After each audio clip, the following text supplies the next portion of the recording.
Hello listeners, welcome back to Luke's English podcast. How are you doing today? I hope you're doing fine. Today here it is a horrible, grey, cold, dark winter morning.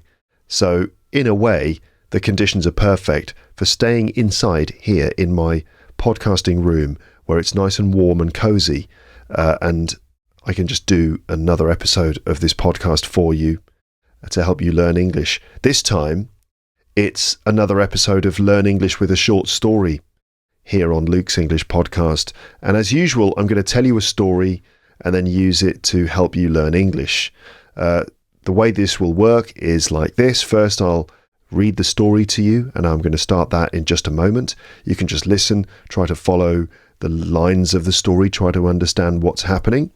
Then I'll explain it. I'll kind of summarize it in my own words just to make sure that you've got the general meaning of what happened. And after that, I will go through the story line by line, word by word, and I'll break things down and I'll explain lots of vocabulary for you, maybe some bits of grammar, but I'll explain the specific bits of language that were used to tell you the story. And there's loads of vocabulary for you to learn in this story. If you want to practice your pronunciation, you could listen to the whole story again. You could go back and listen to me read the story and try to repeat the lines after me. This time I've got a creepy winter story for you. It's called The Snowman. A snowman, of course, is something that children usually make when it snows. So the snow comes down and children would go out and they make snowballs and have snowball fights. And the other thing that children do is they make a snowman, right? Make a kind of a man made of snow. That's a snowman. So this story is called The Snowman. I found this story on a YouTube channel, actually. The channel is called Animated Horror Flicks. And I thought it could be a good story to do on the podcast. So I asked the owner of the channel for permission to use it in an episode, and he said that he was very happy for me to do so, which is nice. So if you like this story, you might like the other stories on that channel. It's called Animated Horror Flicks on YouTube. You'll find a link in the description. By the way, you can find the full text of this story that I'm going to read to you on the page for this episode on my website. You will also find my vocabulary notes there too. The link for that is also in the description. So let's begin. First of all, try to follow the events of the story and just decide what is going on. Okay, what's happening? What's going to happen next? What's going on in this story? Now, I'm not sure if this is a true story or if it's a made-up story, right? I don't know if these things actually happened to the writer, or if this is just fiction. I don't know, actually. I think it could be true, but I don't know for sure. And also, I don't think this is a supernatural story. I don't think the events in the story are supernatural, like ghostly or something like that. I don't think so, but, you can decide for yourself as you listen. So here we go. This is The Snowman. Let's get started. I was a struggling ghostwriter, and I thought a break away from the city to spend time at a remote ski resort would be a good way to clear my head and help me get back on my feet. There weren't any other cabins around, so I was guaranteed a few weeks to reflect and enjoy the isolation. At least that was the case until the final week of my stay, which made this Christmas truly unforgettable. It first started at night when I suddenly woke up. Initially, I didn't know if it was from something I'd heard or from a bad dream, but either way, I felt compelled to look out of the window. That's when I noticed the snowman in the distance. Back when I was a kid, I would have been delighted at the mere sight of a snowman. But that sense of childhood nostalgia was soon silenced by the realization that I wasn't alone out there in the woods. The cabin where I was staying was the only one on this side of the valley, so it seemed like a long way to walk just to build a snowman. Despite the uncanny feeling, I was still far too tired to give it much thought, and managed to sleep through the rest of the night. The following morning, to no surprise, the snowman was still there. I couldn't quite put my finger on it right then, but I got this strange notion that something was different about it. I decided to carry on with my day and didn't think much of it until later that night when it happened again. I woke up suddenly for no apparent reason. I don't remember having a bad dream, but I guess it's common not to remember our dreams, even the really bad ones. It felt like déjà vu, and I found myself once again gazing through the bedroom window. I could still see the snowman, even clearer now. I couldn't quite figure out why, but it gave me an odd sensation. I also started to wonder why the snowman was facing towards the cabin and why anyone would build a snowman all the way out here. There weren't any other cabins around for miles. I didn't sleep much after that, so the next morning I decided to head outside the cabin for a closer look. I looked around, but just as I expected, there was no trace of anyone, although it was hard to be sure, considering how poor the visibility was due to the weather. I chose to knock the snowman down just for good measure. It was already beginning to feel like some kind of bad omen. Maybe I was overreacting, maybe it was just some kids fooling around. But at least I wouldn't have to think about it anymore. Or so I thought. The following night, things got even worse. I woke up again, but this time I knew for sure it wasn't from a dream.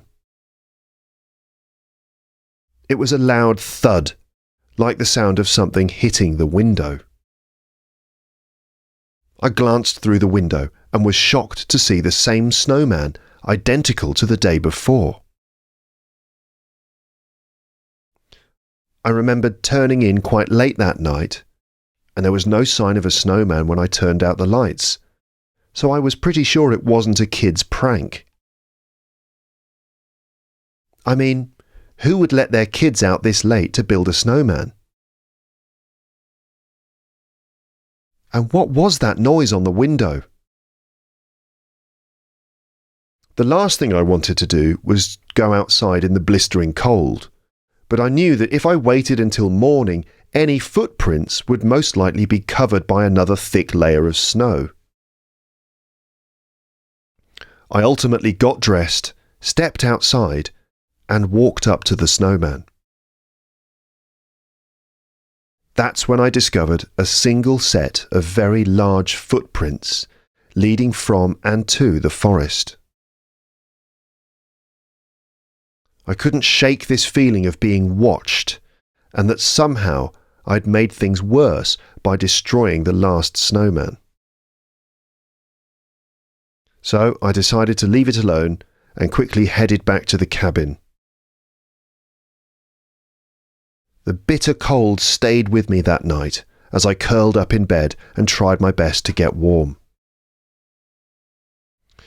But the prospect of getting any sleep soon came to an abrupt end with a noise on the glass. I recognized it instantly, the sound of a snowball hitting the window. I knew deep down that it could only mean one thing. Needless to say, I didn't sleep a wink that night, and I left the cabin the very next day. I never knew his name or ever saw his face, but I came to know him as the Snowman.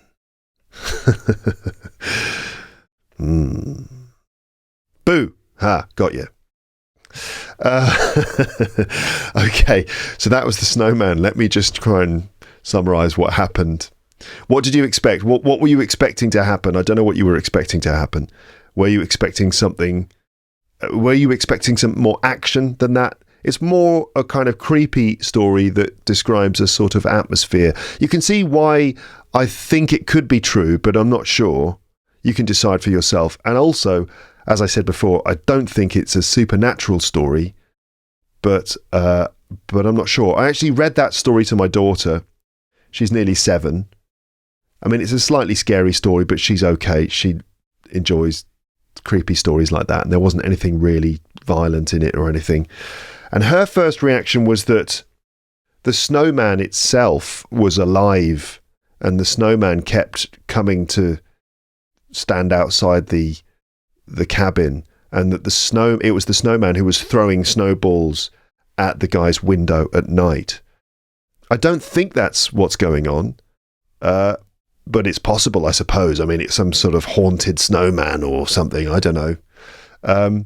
I think probably instead someone is building this snowman. And that's the disturbing thing. Who is doing this, and where are they? Who are they? And what's going on? So basically, just to summarize the story, did you get these details? Did you understand the main details of the story? So the narrator, the person who tells the story, is a writer, a struggling writer. So a writer who's probably finding it difficult to do their writing.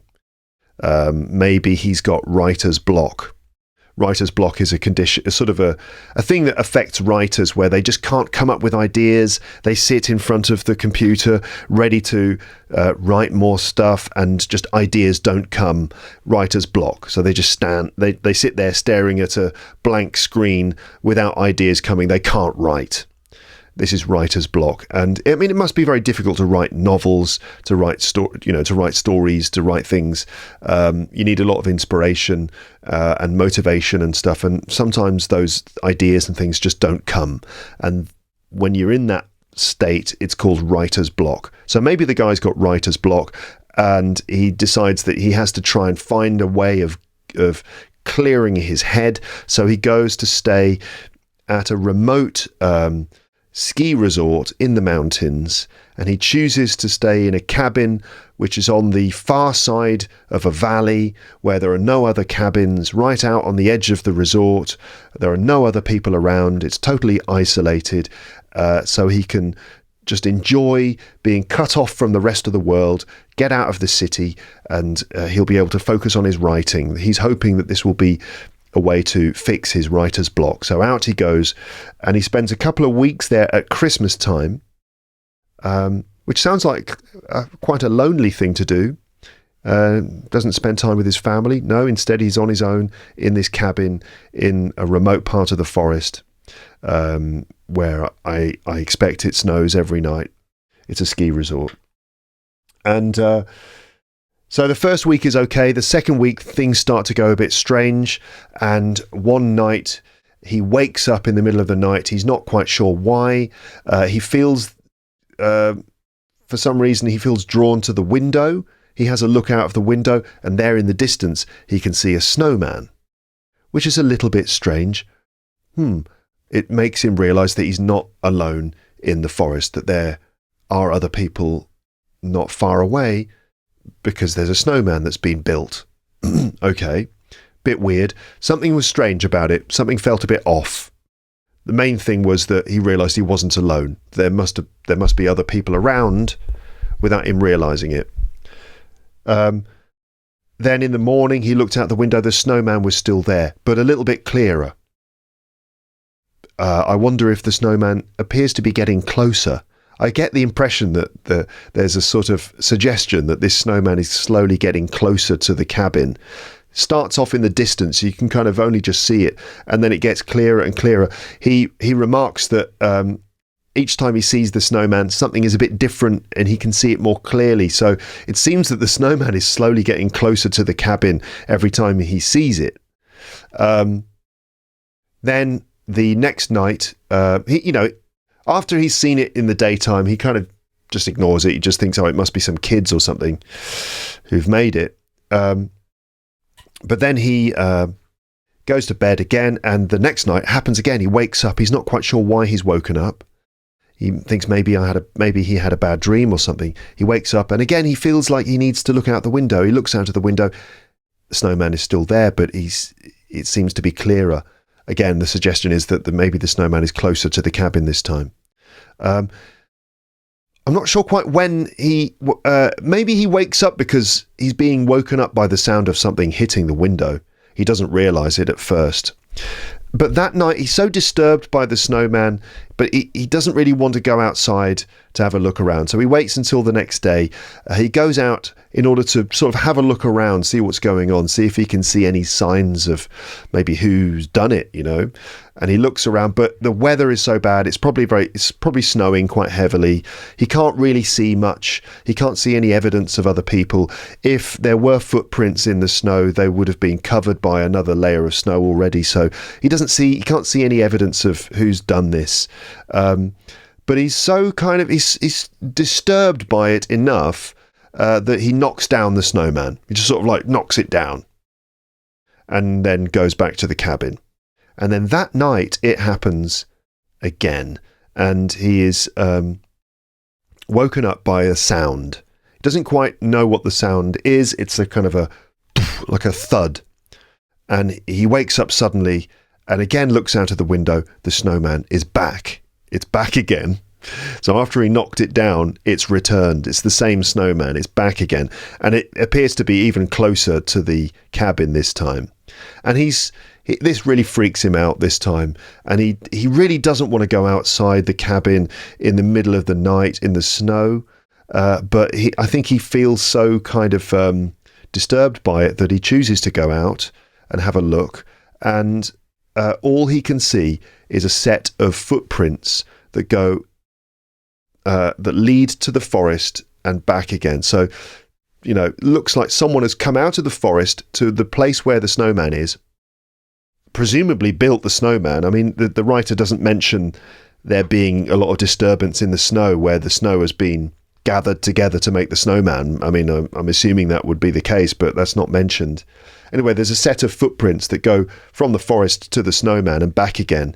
So it seems that someone has just come out of the forest and built this thing. Or maybe it's a haunted snowman that's walked out of the forest and decided to stand there and throw snowballs at the cabin, just, because why not? If you're a haunted snowman, I mean, I suppose that's the sort of thing you would do, isn't it? Why would you just stay in the forest and just eat nuts and stuff? I don't know. You'd probably think, well, since I'm a haunted snowman, I should probably go and scare some people in cabins. I don't think that's the case, though. I think the idea is that someone has come out and built this snowman. I don't remember. Does he knock it down then? I don't remember. But he is woken up again by the sound of a snowball hitting the window. He's certain about it, and he can't sleep the rest of the night. And it scares him so much that he just leaves. He leaves the cabin, goes back to the city, and clearly it's bothered him. He thinks about it a lot because in the end he names this guy the Snowman, presumably the person, whoever this was, that was kind of creeping around outside his cabin at night, building this weird snowman and throwing snowballs. This person, he calls him the Snowman. So for me, this is the sort of story which is supposed to be quite disturbing because a lot of things are unanswered, rather than a story in which there's a lot of specific direct action. Instead, it's just one of those things that's supposed to make you wonder. I think it is quite creepy, because if you can imagine being in that situation, I'm sure you would end up being quite disturbed. And I like the way the story is put together. It's efficiently told. We can easily imagine how the storyteller felt in this situation, and it leaves us to imagine the explicit details and the answers to the mystery. Did you notice that the snowman seemed to get closer each time? I think the suggestion is that the narrator is not alone in this secluded part of the forest. An unknown person kept coming out of the forest in the night to build this snowman, each time getting slightly closer to the cabin. This person also threw the snowballs at the window of the cabin. I'm assuming that this is the case, unless the snowman itself is actually somehow alive and doing these things independently, but that would give a supernatural edge to the story. Maybe you interpreted it that way, like my daughter did. So what did you think? What was your reading of the story? I think these are the options in my mind. Option 1 is that there was a human person outside the cabin building the snowman each time and throwing snowballs at the window, or the snowman was actually alive and walked out of the forest in order to stand and stare at the cabin and occasionally throw snowballs at the window. Now, assuming that this has been done by a person during the night, who is this person and why are they doing it? And I think there are a few possibilities here too. So maybe it's just a prank. A prank is like a trick done as a joke, the sort of thing that, like a practical joke that people play on other people. So maybe this is just a prank, a kind of trick or joke, but it's not really very funny. It's more frightening, really. Or is it some kind of threat? Maybe it's a form of intimidation, a form of mental manipulation, kind of confusion. Maybe this person is making the writer feel scared for some reason. They're playing some sort of cruel game to manipulate him, maybe to harm him or to rob him or make him feel unwelcome for some reason. And maybe this person outside the cabin is somehow dangerous. What do you think? Anyway, let's go through the story line by line now, and I'll teach you some vocabulary looking at specific meanings, useful phrases, and how you can use them to describe other things as well. Okay, so let's do that. So here we go, the snowman, vocab review. So I was a struggling ghostwriter, and I thought a break away from the city to spend time at a remote ski resort would be a good way to clear my head and help me get back on my feet. So we've got a struggling ghostwriter. A ghostwriter, we'll start with that. So you know what a writer is, someone who writes books or something. A ghostwriter, this is a person who writes books for someone else, and then that someone else claims the credit for the book. Let's say you've got a celebrity who wants to write an autobiography. An autobiography is the story of their life written by that person. But this celebrity is not a particularly good writer.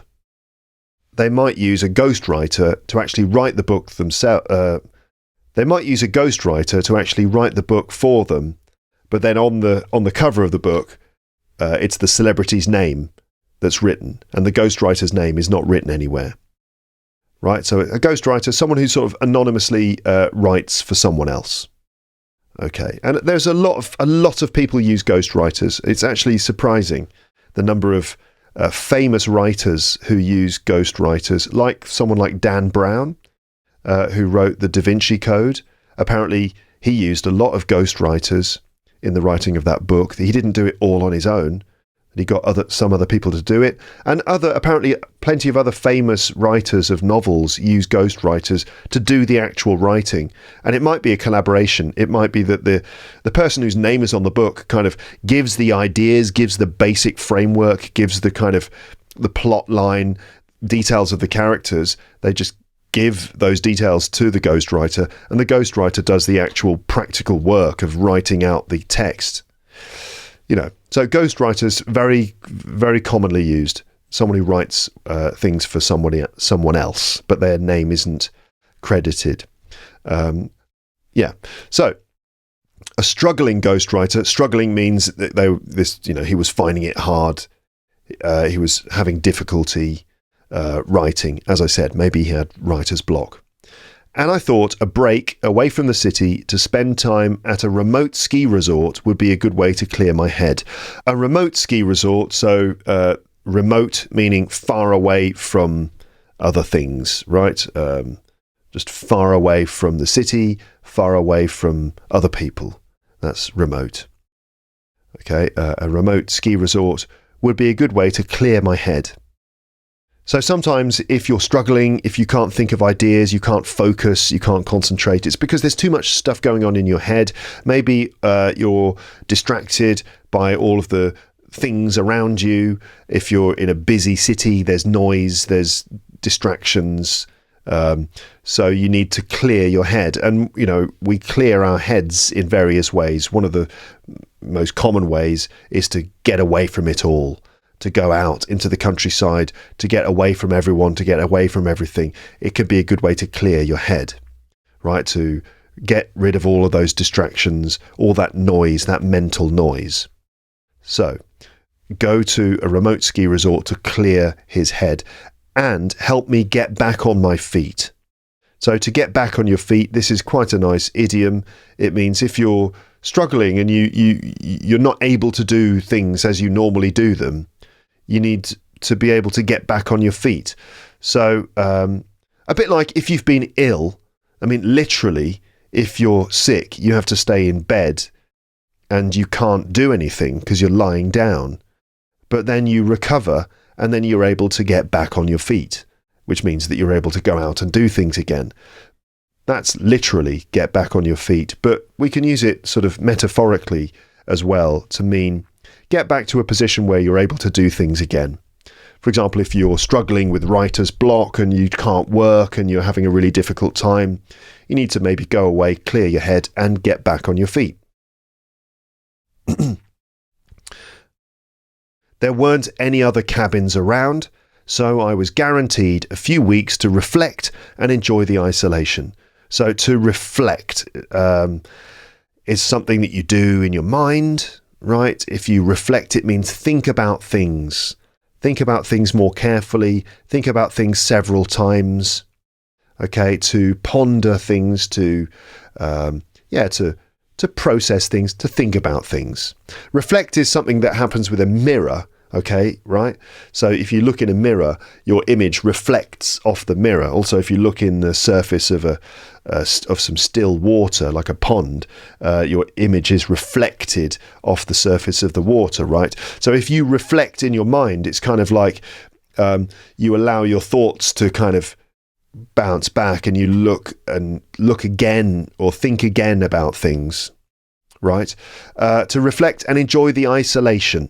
So we had the word remote, a remote cabin. We've also got the word isolation here. Remote is an adjective, remoteness is the noun, isolation is a noun, and isolated is the adjective. So just the difference between these two things, remote meaning far away, remoteness, right? This is referring to something that is physically distant, physically far away from things, or geographically far away from things, or figuratively far away from things.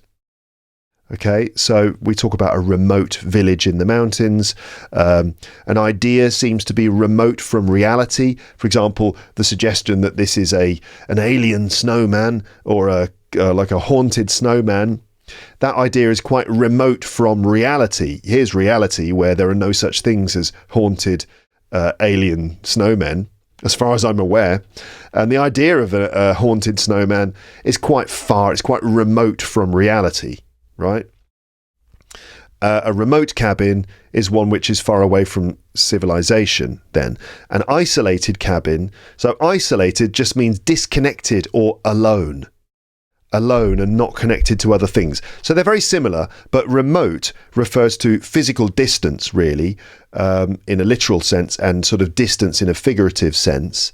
And isolated means not being connected or being alone. So there's that sense of loneliness or being alone and not being connected to other people. Separate, apart from others, either intentionally or unintentionally. And so isolated is often a bit more negative. It's associated with loneliness, whereas remote could be more positive because it sounds quite nice to be in a remote cabin in a remote part of the forest, could be quite peaceful. Okay, so anyway, I was guaranteed a few weeks to reflect and enjoy the isolation. So here the writer is actually going to enjoy being isolated in this case. At least that was the case until the final week of my stay. So meaning that, it was nice to be isolated and remote for a week until the final week, which made this Christmas truly unforgettable, but unforgettable in a negative way, something that he remembered forever. It first started at night when I suddenly woke up. Initially, I didn't know if it was from something I'd heard or from a bad dream. So it seems that it was another snowball hitting the window, but at this point he didn't know, and he wasn't aware if it was something he'd heard or if it was from a bad dream. It was probably the sound of a snowball hitting the window, to be fair. Initially. So initially just means at first, right? It's just an adverb, right? It's an adverb, another way of saying at first. So you've got initially or at first. In the beginning is another way of doing it. Initially, I didn't know if it was from something I'd heard or from a bad dream, but either way, I felt compelled to look out of the window, to feel compelled to do something, right? It's normally feel compelled plus an infinitive. I felt compelled to look out of the window. I felt compelled to tell this story, okay? I felt compelled to write you an email. Okay, if you feel compelled to do something, it means you feel a sudden kind of urgent motivation or a certain need suddenly to do something. For example, Luke, I was listening to your episode and I felt compelled to get in touch with you. It's the sort of thing that my listeners might write to me. Luke, I've been listening to your podcast for a long time, and today I felt compelled to write to you. I felt compelled to get in touch to tell you how truly thankful I am for everything you've done for learners of English around the world, and how I would like to give you a knighthood this year. Yours sincerely, the King. I'm just fantasizing there about King Charles suddenly feeling compelled to write to me in order to offer me a knighthood. Sir Luke Thompson. It's never going to happen. That's when I noticed the snowman in the distance. So he felt compelled to look out of the window, like, I don't know why, but I really feel like I'd like to look out the window at this moment, which can be a scary thing when you're in a cabin in the middle of the forest at night and you kind of, not sure I want to do this, but I feel like I have to do it. And hello, there's a snowman in the distance. I don't remember seeing that before. Funny, that's funny, isn't it? Back when I was a kid, I would have been delighted at the mere sight of a snowman. So the mere sight of a snowman, mere here. So the word mere is a bit like using the word just or only. It emphasizes that something is small or unimportant in itself, but it still has a big effect. Right? I would have been delighted at the mere sight of a snowman, meaning I would have been delighted just to see a snowman. Right? Like only seeing one would have made me excited. Never mind like actually going up and playing with it or making it or something. So just seeing a snowman would have made me delighted, or just the sight of a snowman would have made me delighted. The mere sight of a snowman would have made me delighted, or simply seeing a snowman would have made me delighted. All ways of saying more or less the same thing. The mere smell of baking bread makes me hungry. So just smelling it makes me hungry. Another example, I get nervous at the mere mention of the words observed lesson. So as an English teacher, I get nervous at the mere mention of the words observed lesson. So if someone just says observed lesson, oh God, I start to get nervous because it makes me think of the days when I used to be observed when I was training to be a teacher, and you'd get some sort of examiner or observer, maybe from Cambridge English. They'd come and observe you and they'd watch everything you do and make notes about you and then, judge everything you do as a teacher. So just the mere mention of the words observed lesson makes me nervous. Another example, I've always been scared of spiders. It's not actually true. I love spiders.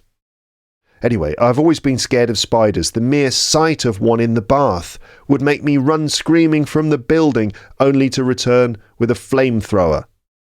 So just like, oh God, just only seeing one. It doesn't even have to jump on my face or anything.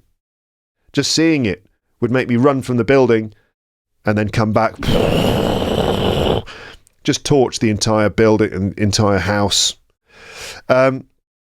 Okay, so that I would have been delighted as a kid at the mere sight of a snowman. So just seeing one would have made me delighted.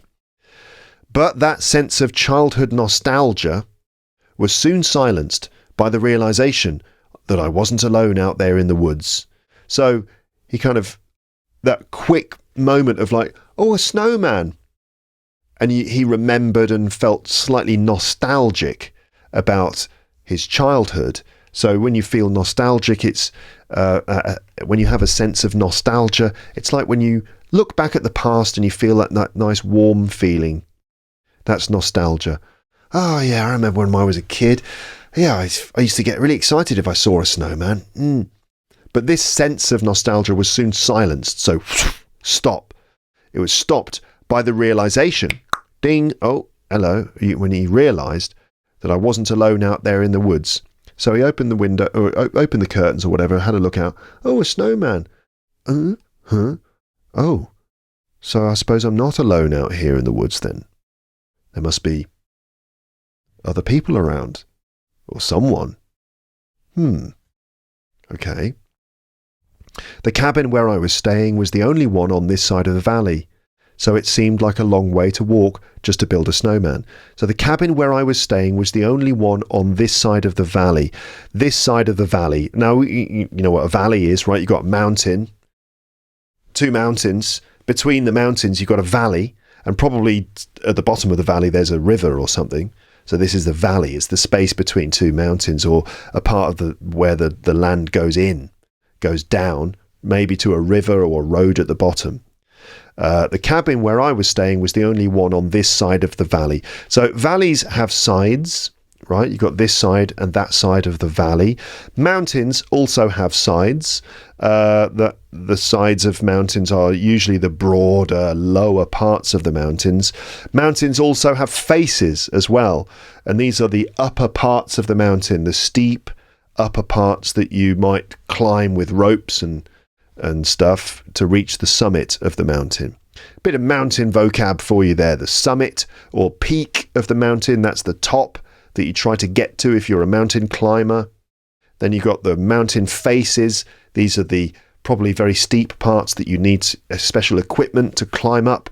And then you've got the sides of the mountain, which are the larger, lower areas. And then the valley as well, the two sides of a valley. Yeah, okay. So, despite the uncanny feeling, I was still far too tired to give it much thought and managed to sleep through the rest of the night.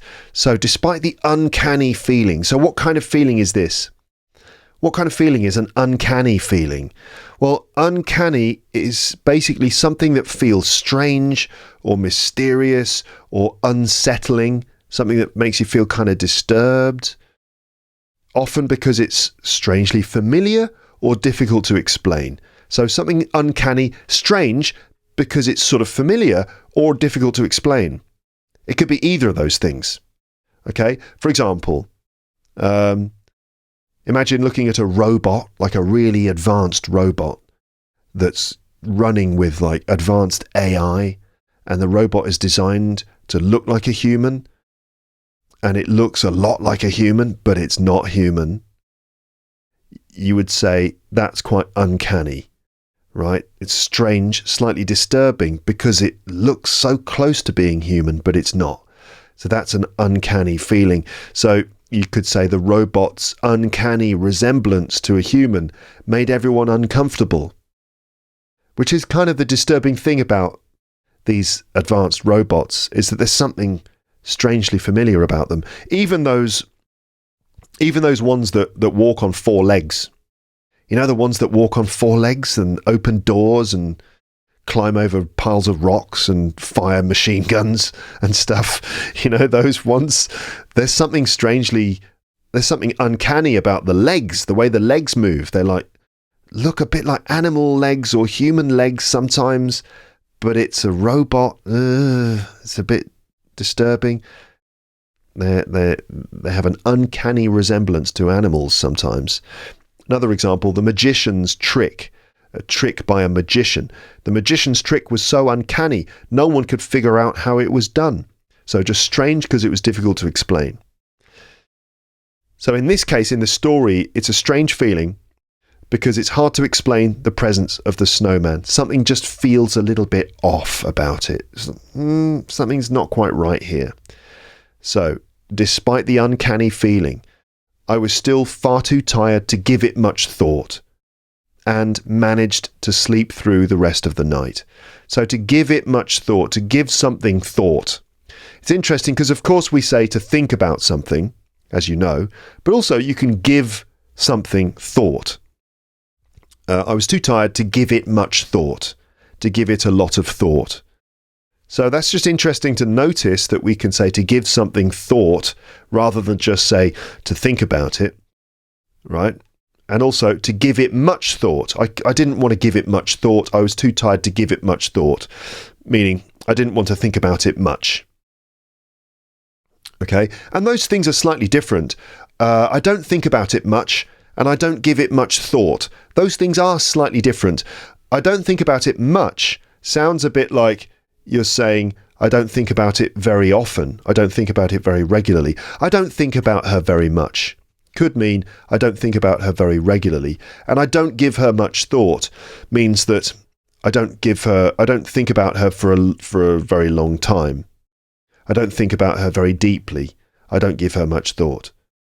They're similar, but you can see there's a slight nuance there between I don't think about her much, meaning very often, and I don't give her much thought means I just don't think about her deeply or for a very long time. Okay, so in this case, I was too tired to give it much thought. So he didn't think about it very deeply and managed to sleep through the rest of the night. So sleep all the way through without waking up. The following morning, to no surprise, the snowman was still there. All right, to no surprise is just another phrase that you could use instead of saying unsurprisingly. So you could say unsurprisingly. Unsurprisingly, the snowman was still there. Or it's the middle of winter, so unsurprisingly, it's cold and dark. Okay? The following morning, to no surprise, the snowman was still there. Okay? So, to no surprise, unsurprisingly, synonyms. Another example, I opened my podcast app on my phone, and to my surprise, I saw that a brand new episode of LEP had just been surprised. Wait a minute. Hold on a minute. To no surprise is unsurprisingly. To my surprise, you can also say as well, which means surprisingly. For example, I opened up my podcast app, and to my surprise, I saw that a brand new episode of Luke's English podcast had been published. Unsurprisingly, it was what? I don't know, you could finish that sentence. Unsurprisingly, it was quite long. Or unsurprisingly, it was absolutely brilliant. A work of genius.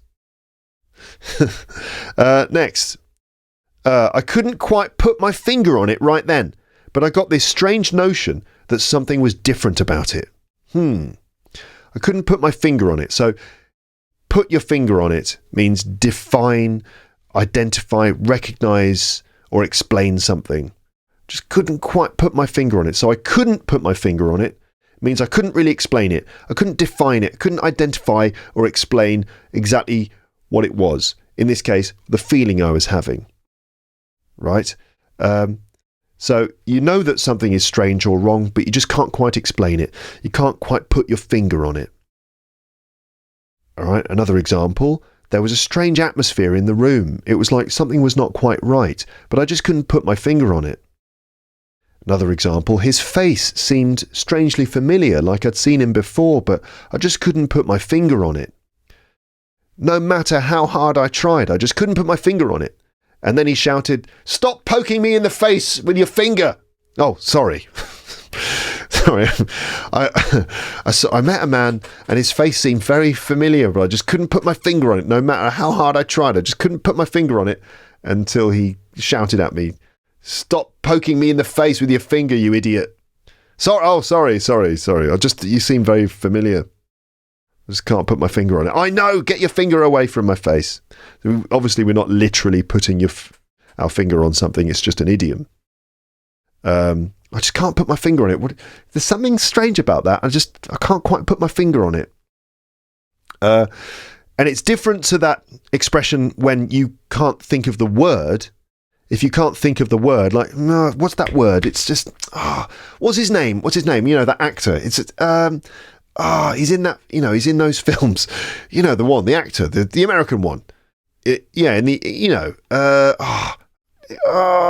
that's what we would say. It's on the tip of my tongue. It's on the tip of my tongue. So that's different. That's when you can't quite remember the word for something. You'd say, oh, it's on the tip of my tongue. But this is, I can't quite put my finger on it, means I can't quite explain it. Okay. I couldn't put my finger on it, but I got this notion. I got this strange notion that something was different. A notion is a sense of something or an idea of something, right? I just got this strange sense. I got this strange idea that something was different about the snowman. I think the snowman was closer. I think that's the subtext. I decided to carry on with my day and didn't think much of it until later that night when it happened again. So we've got, I didn't think much of it, meaning I didn't think it was very important. I didn't think much of it. I don't think much of it. I don't think it's very important. Or even I don't think it's very interesting. So, for example, what do you think of the new TV series? What do you think of the new, I don't know, what would it be? What did you think of that new Star Wars TV series? I didn't think much of it, to be honest. Means I didn't think it was very good. I didn't think it was very interesting.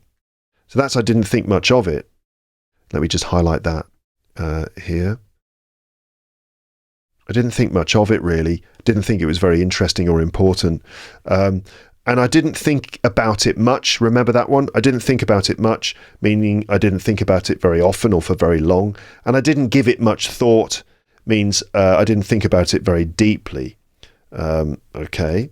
So just three different ways that we use the word think, right? I didn't think much of it, didn't like it. I didn't think about it much, just didn't think about it very often. And I didn't give it much thought, didn't choose to think about it very deeply. Okay, in this case, didn't think much of it, didn't think it was very important, until later that night when it happened again. And then he realised that there was something going on, something more serious. I woke up suddenly for no apparent reason. For no apparent reason, this is quite a nice expression when you just can't really explain why something happened. There's no reason, no apparent reason, no obvious reason, no clear reason for something. You know, for example, what did he just hit that man in the face for no apparent reason. Why did you do that? He just did it for no apparent reason. Right? Okay, so I woke up suddenly for no apparent reason. Just woke up. No particular reason why. Must have been another snowball on the window. I don't remember having a bad dream, but I guess it's common not to remember our dreams, even the really bad ones. It felt like déjà vu, and I found myself once again gazing through the bedroom window. So déjà vu, this is French, but we use it in English. It's a common expression in English, and déjà vu describes a very specific feeling, a very strange feeling. It's an uncanny feeling that you've seen it all before. This seems so familiar, like I feel like I've lived these moments before, which is really weird, isn't it? In the movie The Matrix, that's described as being a glitch in the Matrix, but we do get déjà vu. I mean, do you ever get that? It's a really weird feeling, like maybe you suddenly feel like a bit weird, like a bit tired, or like you're in a little bit of a dream or something, and just you think, wait a minute, I swear I have lived this moment before. Like every single little moment, every detail feels familiar. It must be some sort of little mental thing, like a neurological thing that causes us to feel that way, right? But it's certainly strange. Anyway, we call that specific thing déjà vu. But also you can say it felt like déjà vu. If something feels like déjà vu, it just means like you feel like you're repeating something that's happened before. It feels like déjà vu, this. So, any situation where something happens again, like, I don't know what it would be. Like you're at work and the fire alarm goes off And it's like, this happened last week. This is like deja vu. If just something that happens again, repeatedly, you can, and it's sort of strange, you can say it feels like deja vu. So it felt like deja vu. Like, that's weird. It's exactly the same thing that happened before. And I found myself, once again, gazing through the bedroom window. To find yourself doing something, it's always find yourself, ing. I found myself gazing through the window. I found myself walking down the street. I found myself watching the new Star Wars TV series. If you find yourself doing something, we use this expression to explain or describe how you kind of do something impulsively. You just end up doing it. You don't even really realize or think about it. You just sort of impulsively, instinctively do it, and then you realize that you're doing it. I suppose I'm watching this.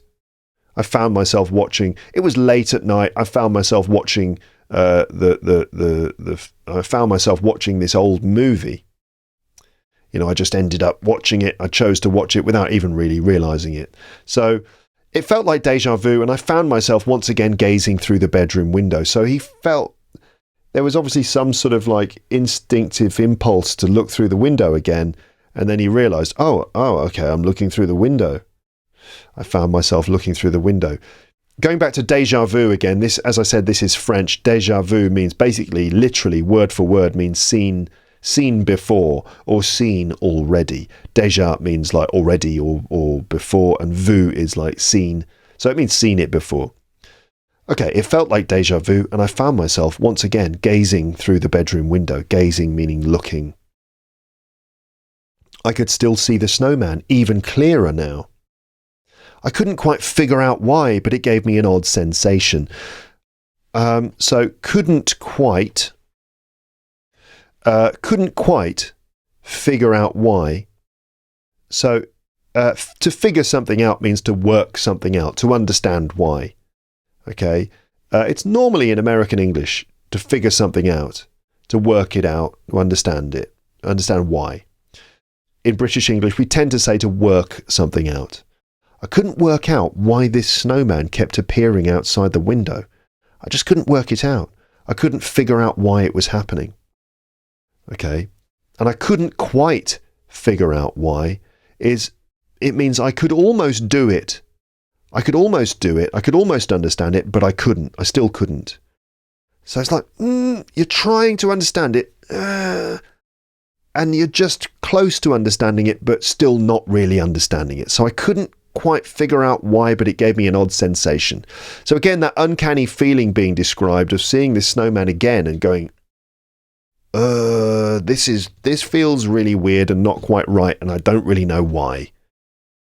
So I couldn't quite figure out why, but it gave me an odd sensation. An odd sensation, a strange feeling, a weird feeling, a creepy feeling, an eerie feeling, E-E-R-I-E, eerie, or an uncanny feeling, or a bizarre feeling. Remember, you can find all these notes and stuff, all the synonyms and things that I'm giving you, and examples and things. You'll find those notes on the page for this episode on my website, and you'll find a link in the description for that. How are you doing, listeners? You doing all right? A lot of vocab here for you to remember. Make sure that you do have a look at the vocab notes. Again, it can be a really important part of the process. And you might find also, I think what I'll do as well, because I'm so nice, I'm just so nice and helpful, what I'll do is I'll add some stuff also, maybe some little vocabulary memory exercises that you can do just to help you jog your memory, to help you recall a lot of the words and things that I'm going through here. So yeah, check out the website page for this. You'll find some stuff there to work with to help you, to help support you in your vocabulary acquisition with this episode. Let's keep going. So, where were we? I also started to wonder why the snowman was facing towards the cabin and why anyone would build a snowman all the way out here. So So to wander, I started to wander. That's wander with an O, W-O-N-D-E-R, meaning kind of think. Wander with an O means think. Wander with an A means walk around. But this is wander with an O, so it means think. I also started to wonder why the snowman was facing towards the cabin. So we do say wonder why plus ing, where you're trying to understand someone's actions or a situation. I was trying to wonder why. I was wondering why she wasn't speaking to me. I wondered why she was ignoring me. Why is she ignoring me? Why is she not talking to me? What have I done wrong? Or in this case, I started to wonder why the snowman was facing towards the cabin. So it's to wonder why plus, it's actually plus present continuous, isn't it? Plus in continuous form, past continuous. I started to wonder why the snowman was facing towards the cabin. I wondered why she was ignoring me, So the snowman was facing towards the cabin basically means facing in a direction, right? Pointing in that direction. A person can face in a certain direction. Like as a teacher, I might say, could you turn your chairs round so that you can face the whiteboard? That way you're not bending your neck, try and turn round so you're facing the whiteboard. It'll make it easier for you. To face in a direction, face towards the cabin, face away from the cabin, face towards the whiteboard, face towards the window, meaning be positioned in that direction. There weren't any other cabins around for miles. To be around means to be in the area, of course. So there weren't any other cabins in the area. There weren't any other cabins around for miles. I didn't sleep much after that, so the next morning I decided to head outside the cabin for a closer look. So to head outside. Head here, obviously normally this is a noun, like your head is part of your body, right? It should be part of your body. It should be connected to your body at all times. If you just check, yeah, good, mine is still connected, just to be sure. You can never be too sure. Certainly when you're learning English, it's very important to make sure that your head is connected to your body. Anyway, I decided to, so normally head is a noun, but here it's a verb, isn't it? To head outside, and it means to go, to go in that direction. To head outside in this case. To head outside the cabin for a closer look at the snowman. So to head inside, to head outside, to head home, to head to the park, to head to school, to head to work, head to the shops, meaning go to these places. I looked around, but just as I expected, there was no trace of anyone. I looked around. Now, obviously, we use the word look. We know what that means, but we often use it with different prepositions, usually different directions. You look up at the sky, look down at the ground, look for something. Where is it? Where is it? Where's my key? Where is it? Is it here? Is it here? I'm looking for my key. Has anyone seen my key? Look for something.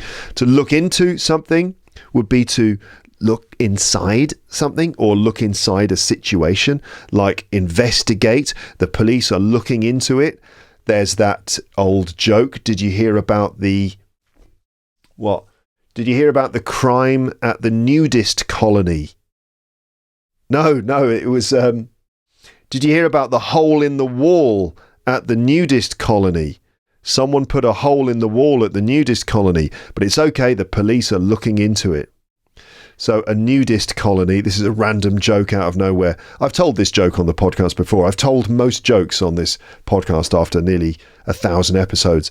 But so a nudist colony, this is a place where people go to be naked, to be nude, right? I don't know if this is a thing in your country, but in some places, some people like to spend their time without their clothes on. It must be liberating and nice. I mean, I would find it pretty embarrassing, but that's probably the wrong way to think about it. But nudist colonies, these are private places where people can go and they just spend their time without their clothes on. I don't think they do any stuff. I don't think they're doing any sexual things, but they're just going around living their lives, maybe kind of, drinking drinks and reading books and maybe playing a bit of tennis or something, and they're just not wearing any clothes. This is a nudist colony. So a specific private place with behind closed doors, maybe like a leisure club or a place in the countryside. So did you hear about the hole in the wall of the nudist colony? A hole in the wall would be a thing that you'd be able to look through the hole in the wall to have a look inside the nudist colony, to look at all the naked people. Did you hear about the hole in the wall at the nudist colony? Yeah, it's okay. The police are looking into it. So the police are investigating it. They're trying to work out who did it, but also they are looking into it, meaning, yes, of course, they are looking into the hole at all the naked people. So anyway, to look into something can mean to investigate something. To look back, to look back. You can literally look back, meaning look behind you, but you can look back in terms of the past, to think back. I was thinking back about my ex-girlfriend. It's important not to look back. Don't look back. Just keep focused on the future or the present. Look forward, meaning obviously look in that direction, but also look forward in terms of the future. You can look forward to something or look forward to doing something, meaning anticipate it, think about something that's coming in the future, normally in a positive way. I'm really looking forward to seeing everybody at Christmas. I'm really looking forward to my holiday. So that's like think about things in the future in a positive way. Look around. Have we had that already? Look around is kind of like look left, look right, look all around. I'm trying to find my friend. Have you seen my friend? He should be waiting here somewhere. I'm just looking around. Your head turns left and right. Look out. Look out. Watch out for that. Look out. Meaning kind of be aware. So lots of different expressions with look. Look up, look down, look for, look into, look back, look forward, look around, look out. And then obviously even more complex idiomatic ones, to look down on someone, meaning to consider them to be lower than you. I look down on people who, I look down on football fans, such a unsophisticated sport. I prefer, sophisticated literature. So to look down on someone, to consider them to be lower than you. To look up to someone would be to respect someone. Like, for example, I like to play music. I play drums, right? I've been playing drums for years, and I love playing drums, but I have like my drum heroes who I really look up to. Recently, I've been watching videos of Steve Jordan. He's a fantastic drummer. These days, he drums with the Rolling Stones. He's their drummer, and he's an excellent drummer, does these really good grooves. He's got a fantastic sense of time and feel, and I really look up to him as a drummer. I just really respect him. I think he's great. He's like my drumming guru at the moment. To look up to someone, look out for someone. Look out for someone. Now we had look out meaning be careful. Look out. I don't know what would it be. You're next to a field where people are playing cricket and the ball comes flying towards you. Look out. Watch out. Okay, and to look out for someone can mean to sort of take care of someone.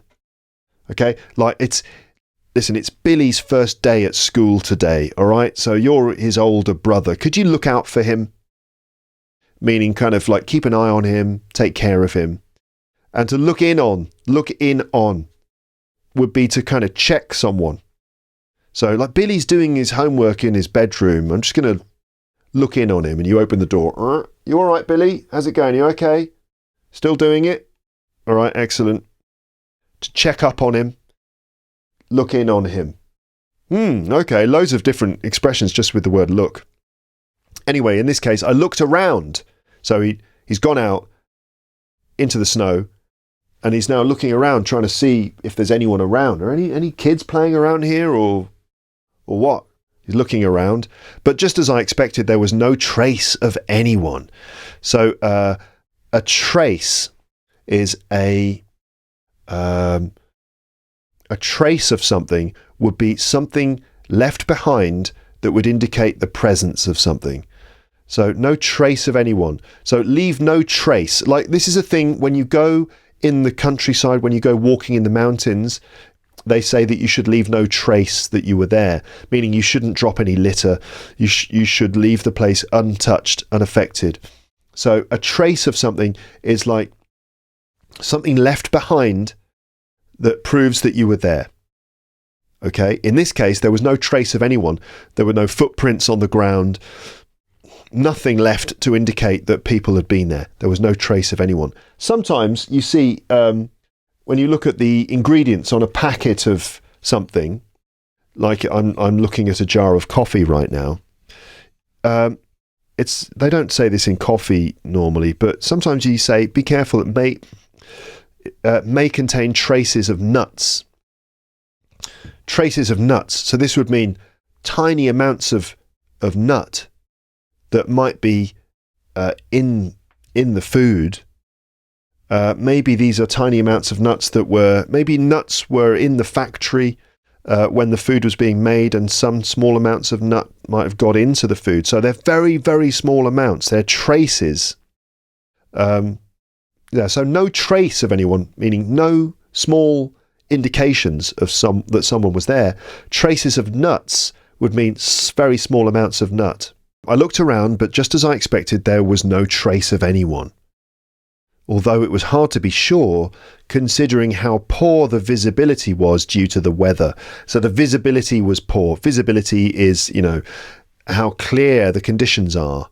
And if you've got very poor visibility, it means you can't see. You just can't see things, normally because of weather conditions. So it might be if you're driving, imagine you're driving through a snowstorm and there's thick snow falling and the visibility is really bad. You can't see more than a few meters in front of the car. Very poor visibility, so it's extremely dangerous to drive in those conditions with such poor visibility. Poor meaning bad, right? Low quality. So it was hard to be sure if anyone was around because of how poor the visibility was due to the weather. So presumably it was like snowing, and so maybe there was a bit misty or something, and he couldn't really see very clearly around. So he wasn't sure, but it seemed that there was nobody there. I chose to knock the snowman down, just for good measure. So to knock something down, right, meaning to kind of destroy it. So something that's a structure that's standing, like a snowman or a building or a tree, it can be knocked down. That means made to fall down. Right? So you knock down the snowman to knock a building down. The tree was knocked down by a car. To knock something down. So I chose to knock the snowman down just for good measure. So just for good measure, this means to add something extra. If you do something for good measure, you do something just for good measure, you do something extra, you add something extra just to make sure it's right. In this case, just to make himself feel a little bit better. So he went out, had a look around, can't see anyone. Well, just to be sure, I will also knock the snowman down. Just to make myself feel a bit better, just for good measure, just an extra thing, just to make sure it's right. Okay, so you do something just for good measure. Other examples, in cooking, I added some salt for good measure. So I was cooking a nice broth and I just added some salt just for good measure, a little bit of salt, just to make it right. And another one, I was writing an email, an important email, and I checked the email one more time, just for good measure, before I sent it. So I wrote the email very carefully. Before I sent it, I think it's a good idea to just check it one more time, just for good measure. Extra thing to do, just to make sure it's right. Okay, I checked the word again just for good measure. I repeated it again just for good measure. Do something one more time, do something extra just to make sure it's right. Okay, moving on. It was already beginning to feel like some kind of bad omen. The snowman felt like a bad omen. A bad omen is a sign that something bad or evil or maybe bad luck might happen. A bad omen indicates that something worse might happen. It's like a sign that something else is going to happen. A sign of bad luck coming, a sign of bad fortune, or a sign of something evil coming. So now this could be something superstitious, like seeing a black cat, or spilling salt, which is a superstition in English-speaking countries. If you spill salt, that's considered to be bad luck. Oh, that's a bad omen, like it means something bad is going to happen later. Or breaking a mirror, right? Smashing a mirror is considered to be bad luck. You get 7 years of bad luck. So those things are all signs that bad luck is coming or worse luck is coming. These are bad omens. Or a bad omen could just be a thing that happens which tells you that another bigger bad thing will follow. For example, driving to the job interview, the car broke down on the way. So the car breaking down on the way to the job interview was a bad omen, suggesting that maybe the interview was going to go badly as well. So it's this idea of a bad omen, O-M-E-N. This is a way to express a sense of anxiety about upcoming events, that one thing might make you think that other bad things are going to happen. So the snowman was like some kind of bad omen, like some sign that evil things were afoot.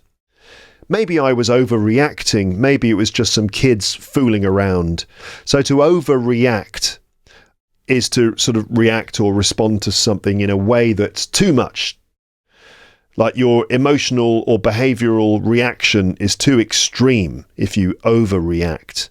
For example, someone does something that you don't like in a meeting at work, and you throw your pen on the table and you storm out of the room. It's like, whoa, God, you probably overreacted a little bit, especially since all that person did was take the last biscuit from the biscuit plate. I can't believe you took the last biscuit. Right, that's enough. I'm out of here. Slam the door behind you. I only ate the last biscuit. It's a bit of an overreaction, isn't it? Well, he really does like biscuits. Those biscuits are very important to him. Still a bit of an overreaction, isn't it? Anyway, maybe I was overreacting, like knocking down the snowman was like a bit of an overreaction, maybe. Maybe it was just some kids fooling around. So to fool around means to just do some stupid things just to have fun. In this case, building the snowman next to the cabin, maybe to make the guy feel a little bit scared, maybe throw snowballs at the window. It's the sort of thing that kids do. They fool around by throwing snowballs at windows and then running away. It's the kind of thing that kids do. They fool around like that. But at least I wouldn't have to think about it anymore. Knocking it down, at least I wouldn't have to think about it anymore. Or so I thought. Ooh. Or so I thought. Or so I thought. We use this phrase at the end of a statement or sentence to show that what you believed to be true was in fact not true. That you learned after that this wasn't the case, or this turned out not to be true. So adding, or so I thought, this adds a twist or an element of surprise to what you're saying, often implying that events happen differently to what was expected. So it's quite a nice little phrase to use in a story or when you're telling an anecdote. So everything was okay, or so I thought, meaning that then some other stuff happened that I didn't expect. It's typically used in storytelling or conversations to set up a revelation or some surprise or an irony. For example, I locked the door before leaving the house, or so I thought. But when I came back, the door was wide open. Then I realised that aliens had broken into my house. Just another normal story, In this case, the speaker was mistaken in thinking the door was locked. I locked my door, or so I thought. It turned out that I'd left it open. I was finally going to have a relaxing evening in my apartment listening to Luke's English podcast, or so I thought, until my neighbour started blasting out incredibly loud and incredibly bad music. So I thought I was going to have, I was going to have, so instead of saying, I thought I was going to have a nice evening, but I didn't, it would be, I was going to have a nice evening, or so I thought. Then something happened. Okay, moving on. The following night, things got even worse. So the following night, the next night, the night after. You got the following night, meaning the next night. You then, opposite to that would be the previous night or the night before. So, okay, the following night, the next night, the following day, the following week, the following month, the following year, the following lesson, the following episode, meaning the next one. Okay, I woke up again, but this time I knew for sure it wasn't from a dream. It was a loud thud, like the sound of something hitting the window. So this word thud, which is a sort of an onomatopoeia, one of those words that sounds like the thing it describes. A thud is a low, heavy noise, like the sound of something hitting the window. A low, heavy noise like something soft and heavy hitting a surface, exactly like a snowball hitting your window when you're in a remote cabin in the middle of a forest, or maybe someone dropping a large book on the floor in an upstairs room, that kind of sound. I don't know, like, that's not a heavy book. Like if I just drop a dictionary on the table, well, that's quite a loud thud, actually. Yeah. I don't know if that made a big noise for you.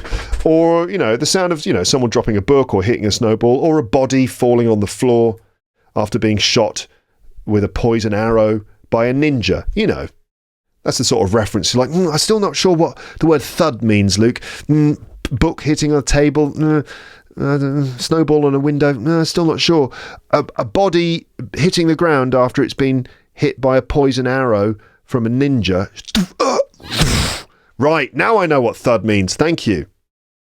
Okay. I glanced through the window. So looked quickly. There's that word again. Glanced and gazed. These two words always seem to come up in every single short story I ever do on this podcast. I glanced through the window. Right. Looked out of it quickly. I gazed through the window. Kind of stared for a long time. Anyway, I glanced through the window and was shocked to see the same snowman identical to the day before. So just have a quick look out the window. Maybe he did a double take, like, no. No, just have a look out the window. Snowman. Snowman? What's that doing here? I glanced through the window and was shocked to see the same snowman, identical to the day before. Huh? I remembered turning in quite late that night. To turn in means to go to bed. I think I'm going to turn in. Yeah, I've got a long day tomorrow. I'm going to turn in, meaning I'm going to go to bed. I remember turning in quite late that night, and there was no sign of a snowman. So we've got no sign of a snowman. No snowman at all. Have a quick look out the window. Yeah, no snowman. No sign of a snowman. No trace of a snowman. When I turned out the lights, so turn out the lights, just close the curtain.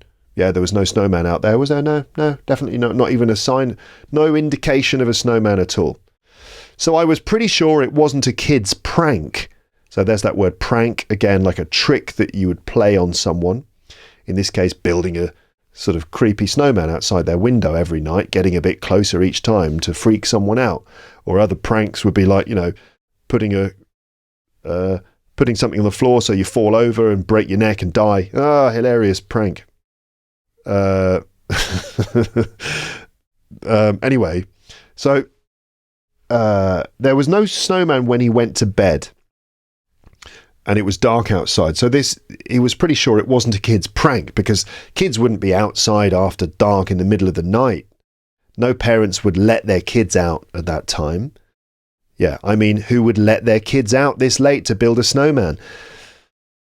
Shall we have a look at let your kids out and leave? So let something out and leave something out. Let's have a quick look at the difference between those things. So to let your kids out versus leave your kids out. So to let and leave, it's worth pointing this out because in some languages, these two words are expressed by one word. Like in French, for example, let and leave, it's just one word. But in English, we have two words for two different concepts. So to let something happen is to allow something to happen. And leave is the sense of going away and abandoning something. So to let them out would be allow them to go out of the house. Leave them out would be abandon them outside or not bring them inside. So for example, I let the dog out, meaning I opened the door and allowed the dog to go out. I left the dog out means I forgot to bring the dog back in. I sort of abandoned the dog outside. Also, you often find that let is followed by a noun and a base form of a verb. Let me listen, let me do something, let me tell you a story. And leave is often followed by a noun or a pronoun. Leave me your keys, leave me here. So let me do something, leave me something. Okay, but we also do say let something out and leave something out as well. We do that.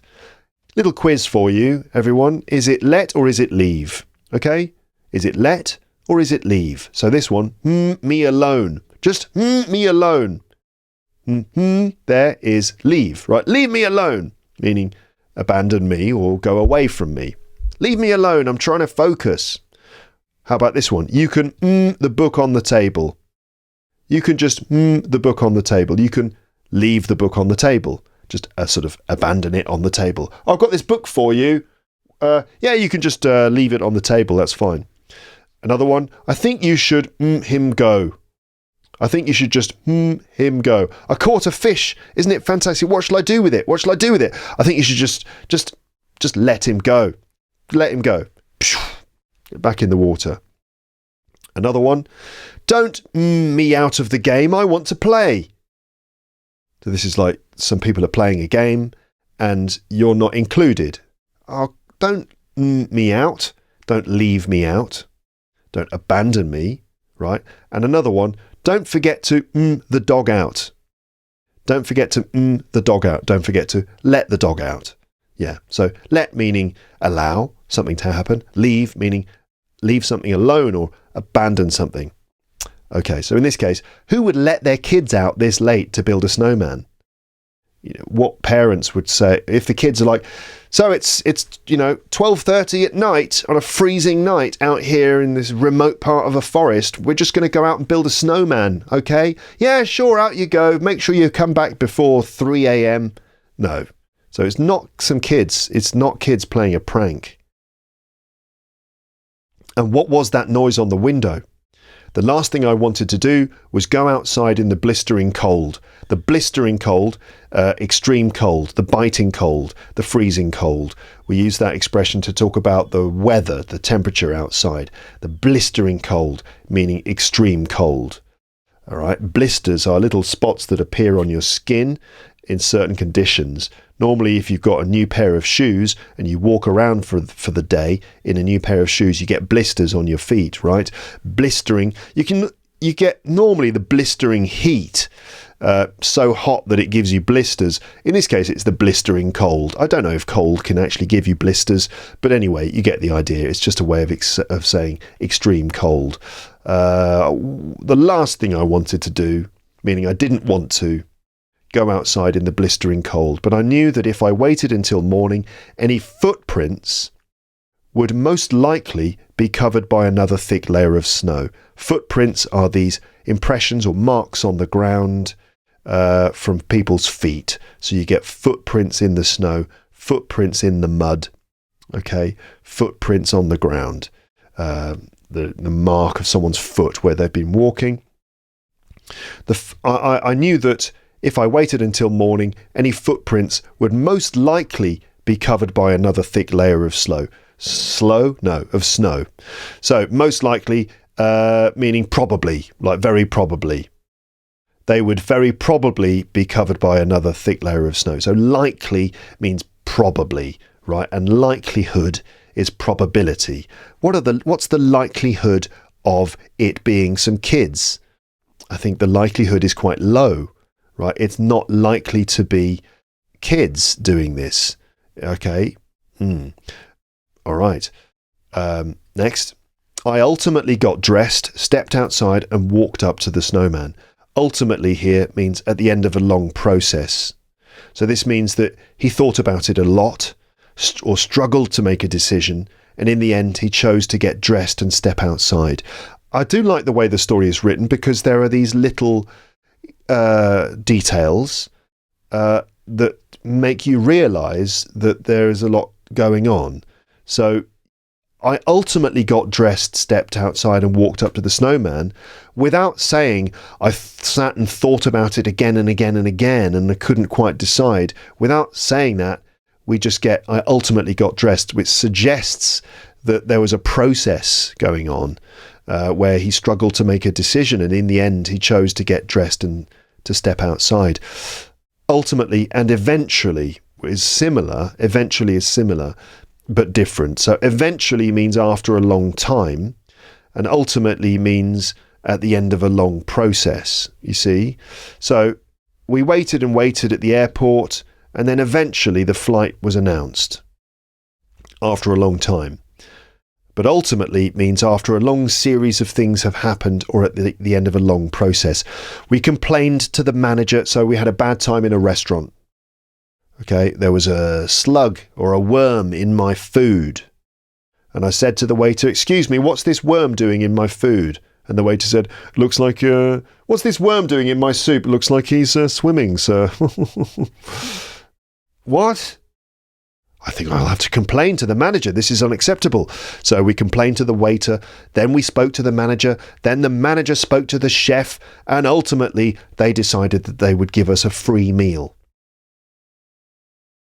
Okay. Another noodle soup for you, sir. Sorry, what? This is no laughing matter. Anyway, so ultimately after we complained to this, ultimately they gave us a refund, you know. So anyway, I ultimately got dressed, stepped outside and walked up to the snowman. That's when I discovered a single set of very large footprints, very large ones. So some big bloke, not a child, probably some big man. It's a bit scary, isn't it? Like some character from some horror film. It could be just the beginning of a horror film. And it's like, at that point I decided to investigate. So I got my boots on and my coat, and I did the really stupid thing that people do in horror films. And I went out in the middle of the night with a torch and I investigated the forest. And sure enough, there was a woodcutter's cabin with a crazy woodcutter with lots of axes, and he chopped me up and I died, and that's the end of the story, and I'm dead now. And you know, they're making a new film about it coming soon to a cinema near you from Friday. The Snowman. Anyway, so that's when I discovered a large set of very large footprints leading from and to the forest. So leading, if something leads from somewhere or leads to somewhere, it means it goes in that direction. For example, the path leads to the top of the hill. All roads lead to Rome, which is a famous saying. We left a trail of stones which led us back through the forest. Lead, led. This river leads all the way through the centre of the city. Okay. I couldn't shake this feeling of being watched. If you can't shake a feeling, it means you have this feeling, you have this sense that something is happening, and you just can't get rid of it. You can't make it go away. It's to shake a feeling of something happening. I couldn't shake this feeling of being watched. Okay, I couldn't shake this feeling of dread. I couldn't shake this feeling of excitement. Why would you want to shake a feeling of excitement? I don't know. So normally you would shake a negative thing, a negative feeling. I just couldn't shake this feeling of loneliness. I couldn't shake this feeling of being watched, which is the passive form, isn't it? I was being watched. I couldn't shake this feeling of being watched. I couldn't shake this feeling that someone was watching me. So I decided to leave it alone and quickly headed back to the cabin. So there's that word headed again, meaning went back to the cabin. The bitter cold stayed with me. So we've got bitter cold, blistering cold, freezing cold, describing weather. The bitter cold stayed with me that night as I curled up in bed. I curled up in bed. Curled up means you get into a nice cozy position. You probably bring your legs up to your chest. You kind of curl means you go into a rounded position. It's what you do in bed. You curl up in bed, especially if it's cold, or you curl up on the sofa with a nice book. Get into a nice, comfortable, cozy position. But the prospect of getting any sleep soon came to an abrupt end with a noise on the glass. The prospect of doing something, the prospect of getting any sleep. This is the idea or possibility of something in the future. And often something you feel excited, nervous or bothered by. The prospect of doing something. For example, we would say the prospect of doing something excites me or worries me or intrigues me or fills me with joy or fills me with dread. The prospect of speaking in front of my boss tomorrow fills me with dread. Oh God, I've got to speak. I've got to do a presentation in front of my boss and the rest of the team tomorrow. The prospect of doing it just fills me with nerves. Or the prospect of going to London next month really excites me. I can't wait. I'm really looking forward to it. Okay, so the prospect of doing something. The prospect of listening to this new episode is really exciting. It's the sort of thing that, when you've got something nice coming up, the prospect of doing it is really great, or the prospect of doing that is bad. So, for example, I heard a noise in the middle of the night and realised I had to go outside to investigate, but the prospect of going outside in the cold weather was not nice. In this case, the prospect of getting any sleep came to an abrupt end with a noise on the glass. So if something comes to an abrupt end, it means it ends suddenly. So the idea of getting any sleep stopped suddenly. The prospect of getting any sleep stopped suddenly. And notice that we get sleep. We don't just sleep, but you get sleep. If you get sleep, it means often that you're talking about sleeping in a situation when it's difficult to sleep. So I didn't get any sleep last night. I didn't obtain or manage to have any. I didn't get any sleep last night, or I only got 3 hours sleep last night. And I'm trying to get some sleep here. I'm going to go and lie down to try to get some sleep. So we often talk about getting sleep. We don't just talk about sleeping, right? I'm going to lie down to sleep for a while. I'm going to lie down to try to sleep for a while. I'm going to lie down to try to get some sleep. The prospect of getting any sleep came to an abrupt end, a sudden end, with a noise on the glass. I recognised it instantly, the sound of a snowball hitting the window. Snowball is, of course, a ball of snow. I knew deep down that it could only mean one thing. I knew deep down that it could only mean one thing, that alien ghosts had possessed a snowman built by children, and that snowman was now terrorising me, and I had no choice but to write a screenplay for a really exciting new Hollywood film called The Snowman. No, that's not that's not what it meant. I knew deep down that it could only mean one thing, that someone was throwing snowballs at my window.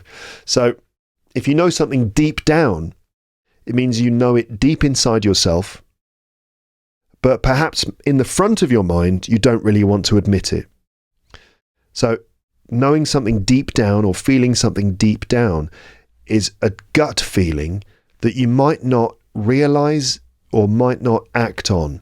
You know it, but you don't necessarily do anything about it in that moment. You just live with this deep, instinctive, intuitive feeling about something. I knew deep down. Okay, for example, if you're talking about a relationship with someone and you it's the end of the relationship I knew deep down that our relationship was over, but I carried on pretending for another year. So I knew, even though I knew deep down that I didn't love her anymore, we stayed together for another year because I didn't have the courage to break up with her. Another example, I smiled and nodded. Like, everything all right? Yeah, everything's fine, yeah. I smiled and nodded, but deep down, I knew something was wrong. Yeah, it's fine, yeah. I knew deep down that the job was not right for me, but I continued doing it anyway because that's what my parents expected me to do. So I got a new job in a bank and my parents were delighted and I started the job and I just thought, oh God, I hate this. I cannot stand this. It all just feels wrong. But I'm going to keep doing it because that's what my parents and everyone else expects me to do. But I knew deep down it wasn't right for me, but I did it anyway. I knew deep down it was wrong, but I couldn't stop myself, right? So this can be used for positive things as well. Like, for example, I knew deep down that I had found the perfect place to live, right? It could be for positive things, but it's often used in negative contexts for some reason. Yeah. Okay. Needless to say, I didn't sleep a wink that night. Needless to say, we use this to mean I didn't say this, I didn't need to say this because it was obvious.